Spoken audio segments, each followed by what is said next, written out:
Hello there, and a very warm welcome to this week's mid-bank holiday France Buying Guide YouTube presentation. Well, I had an email this week from somebody asking me how and where you start on your property search in France. So this week I thought I'd give you a few tips on how to feel in control of what you're doing and really where to make a start.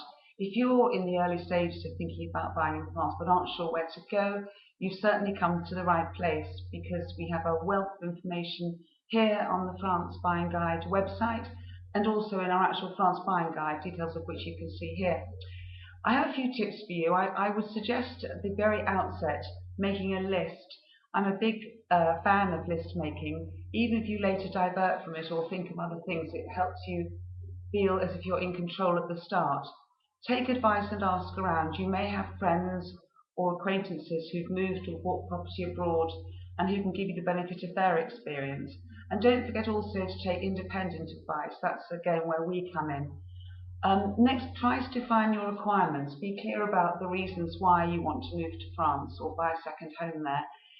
If you write down things that are important to you and discuss it with your family and friends, that'll again make you feel like you're making some headway.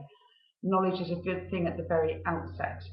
Once you've jotted a few thoughts down, think about both the negative and the positive aspects. There may be things, I'm sure there are, that you want to get away from in the UK, such as overcrowding, traffic, unpredictable weather, crime.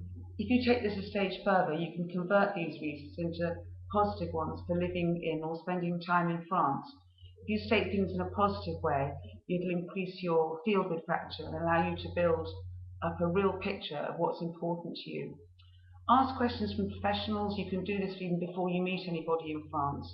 A good property agent will actually not mind taking the time out to show you around the area and give you detailed descriptions of where you're looking to buy. Watch out for an agent who doesn't want to do this. We can help you find a good agent here and other resources too. Next, don't bow to pressure. Sometimes a property may look great on a website and may be bigged up, if you like, by the agent, but you have to go and see the real thing and give yourself time to look. Mr. Fixit and I took at least 3 trips before we found this beautiful house. So again, pin down a couple of areas that interest you, but actually go there and don't worry if you don't find anywhere that suits you on the first trip. Another good tip is to write down the things that are important to you, perhaps in 3 categories. You could have a list, for example, at the beginning of what you must have. Secondly, things that are pretty important, say. And third, things that would be nice or good.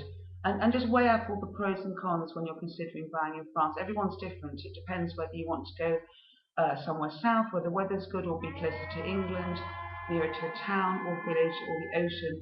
It doesn't matter, there's no right or wrong about it, but you just need to know what's right for you. You'll need also to decide fairly early on how you're going to finance your purchase.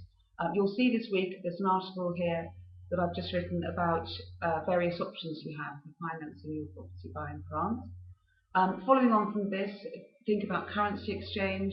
As you probably know, Smart Currency Exchange will be able to help you right the way through, and you will definitely save money. Don't ever go to a bank for your currency exchange, both for a big purchase and for frequent currency transfers. They'll give you good advice, and you'll always get through to a person, not a machine, when you phone up.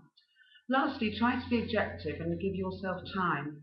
It's important to ask not just family and friends, as I say, but get independent advice so that you can really see all aspects of it from the outset. But again, time, you need to give yourself time and don't rush into it and make it into a positive thing. If you don't find somewhere, as I say, on the first visit, it doesn't really matter. You will do in the end. We certainly did after, say, about 3 or 4 trips. So that's it for this week. I would like to wish you a very happy next bank holiday, royal wedding, and all the rest that goes with it. I hope this finds you well. It's beautifully sunny here in France. So until next week, bonne santé, and as always, vive la France.